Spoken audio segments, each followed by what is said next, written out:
ব্যাপারটা কি, আপনার খুশি মানে এন্টারটেনমেন্টের জন্য আমরা একটু সামান্য কিছু ব্যবস্থা করেছি, যদি কিছু মনে না করেন তাহলে। তাই কে এন্টারটেনমেন্ট সুকে মাসু লেলা লেলা লেলা বসুন স্যার।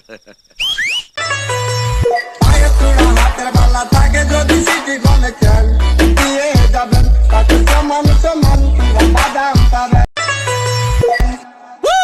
বাদাম বাদাম দাদা কাঁচা বাদাম আমার কাছে লাগো বুবু বাদাম টেল মি, আয়নার সামনে দাঁড়িয়ে তুমি যদি পদ না চাও, গোটা সমাজের সেটা কাজে লাগে কি? আয়নার সামনে দাঁড়িয়ে তুমি যদি সারাক্ষণ মাথা ফাতা নাড়িয়ে নিজেকে একটা জিনিস বলে দেখো, একবার জামা পরে খুলে পদ উল্টে সারাদিন ধরে তুমি নিজেকে দেখছো বোকাচোদা, তুমি কি সোসাইটিকে দেখছো? চুকানা কে আপনি? বিশ্বকবি রদ্দুর রায়ের